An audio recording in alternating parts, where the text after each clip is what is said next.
Oke, kembali dengan saya di sekian gue lama agak bikin video yang durasinya panjang. Jadi sekarang viral ya, bahwasanya Kementerian Badan Usaha Milik Negara, Menteri BUMN, itu mulai melakukan uji coba penerapan sistem kerja 4 hari dalam sepekan. Hal tersebut dibagikan oleh akun Instagram Kementerian BUMN dan Live BUMN yang asalnya bekerja 6 hari dalam 1 minggu itu menjadi 4 hari dalam seminggu. Kok bisa? Jadi enak dong bekerja di BUMN. Liburnya sampai 3 hari. Tenang dulu. Kita akan menuju pembahasan.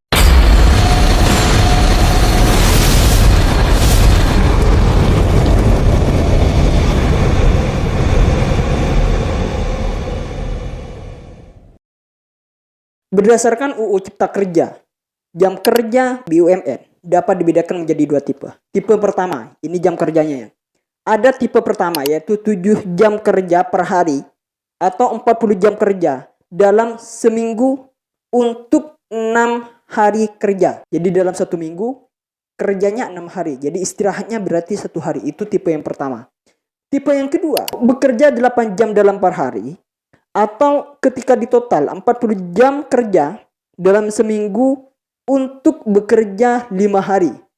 Kerjanya 5 hari berarti istirahatnya atau liburnya itu dalam seminggu ada 2 kali berarti. Kenapa kok diberikan 2 tipe ini? Karena dengan 2 tipe ini ya, ini dapat memberikan fleksibilitas perusahaan BUMN untuk memilih jenis jam kerja yang sesuai dengan kebutuhan atau karakter industri mereka. BUMN kan itu banyak industrinya, baik dari industri perbankan atau pertambangan. Nah, dengan 2 tipe ini itu dapat menyesuaikan nanti. Yang enak itu bagaimana? Dapat disesuaikan. Makanya BUMN ini selalu memperhatikan hak dan kewajiban karyawan BUMN. Jadi gak ada paksaan. Jika misalkan tipe 1 ini cocok direalisasikan di perbankan, maka menggunakan tipe yang pertama ini. Di samping 2 tipe ini, perusahaan BUMN itu juga memiliki kewenangan untuk menetapkan hari istirahatnya. Baik itu istirahat di akhir pekan atau hari lainnya. Itu hebatnya BUMN. Asalkan total jam kerja dalam seminggu tetap 40 jam. Hal ini memungkinkan perusahaan untuk menyesuaikan jadwal kerja dengan kebutuhan operasional mereka tanpa mengurangi kesejahteraan karyawan. Uji coba sistem kerja 4 hari dalam 1 minggu. Sebelumnya, Menteri Badan Usaha Milik Negara BUMN ya, Pak Erick Thohir, itu memberikan kabar gembira kepada pegawai perusahaan plat merah RI. Ingat ya, perusahaan plat merah RI itu berarti perusahaannya itu BUMN. Ya kan, biasa kan. Plat merah itu kan dipakai pejabat. Ya kan, Milik pejabat ini. milik negara yang diurusi pejabat. Pak Erick itu mendorong implementasi program yang disebut Compressed Working Schedule, yang artinya mengubah jadwal kerja. Jadi lewat program tersebut, pegawai dimungkinkan untuk bekerja hanya 4 hari dalam seminggu. Istirahatnya itu berarti sampai 3 hari. Beda sama dengan jadwal yang awal itu. Kalau yang jadwal awal yang sesuai dengan UU itu, kan awalnya itu yang satunya istirahat 1 hari, satunya istirahat 2 hari. Nah, program ini itu istirahatnya bisa sampai 3 hari sepekan. Terus enak dong bekerja di BUMN. Liburnya sampai 3 hari. Terus enak dong bekerja di BUMN. Masuknya 4 hari dalam 1 minggu. Nah, tunggu dulu. Dengan adanya program ini, itu tidak semena-mena bisa dilakukan oleh semua pegawai. Itu ada syarat-syaratnya. Jadi Pak Erick itu memberikan syarat untuk bisa mendapatkan libur 3 hari kepada para pegawai BUMN. Caranya itu harus sudah bekerja lebih dari 40 jam dalam seminggu. Bayangin, apa masih pengen bekerja di BUMN? Makanya Pak Erick itu bilang ya, di tenis indoor Senayan Jakarta, kalau sudah bekerja lebih dari 40 jam, kalian punya alternatif di Kementerian BUMN.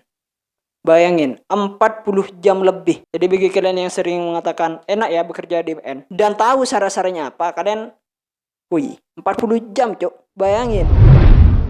Tujuan sistem ini dibuat untuk meningkatkan produktivitas pegawai BUMN, yang mana salah satu tujuannya lagi itu didasarkan pada aspek kesehatan mental para pegawai BUMN. Soalnya kan di Indonesia sekarang tingkat kesehatan mentalnya itu sangat buruk sekali. Bahkan orang yang stres itu banyak, sampai mencapai 9 juta penduduk Indonesia atau 3,7% dari populasi di Indonesia. Itu 3,7%-nya itu semuanya kesehatan mentalnya itu semua terganggu. Bahkan dilaporkan setiap per 100.000 orang Indonesia yang meninggal, 3-4 kasusnya itu kasus bunuh diri. Bayangin. Maka dari itu Kementerian BUMN itu pernah menulis bahwasanya program ini itu dirancang untuk tidak mengurangi kinerja, tapi justru untuk meningkatkan produktivitas pegawai dengan program QS. Ini nama program yang pekerjanya itu ya. Jadi itu merupakan tujuan dari program ini. So, ketika kita melihat tujuan sistem ini, menurut gua ini sangat bagus sekali. Bahkan ketika sistemnya ini dilakukan, ada salah satu pegawai Kementerian BUMN itu mempraktekkan program ini yang bernama Huwaida. Jadi dia itu membagikan pengalaman saat bekerja 4 hari dalam sepekan. Awalnya, ia itu tidak yakin dengan sistem tersebut. Masuk 4 hari dalam 1 minggu. Dia itu tidak kurang yakin awalnya. Tapi namun ternyata ketika dia melaksanakan programnya itu, merasa lebih senang. Merasa lebih senang ketimbang program yang sebelumnya. Tapi mungkin kita tunggu aja ke depannya. Apakah dengan sistem ini bisa memberikan dampak positif atau dampak negatif? So, menurut kalian gimana? Sistem ini itu baik apa tidak ke depannya?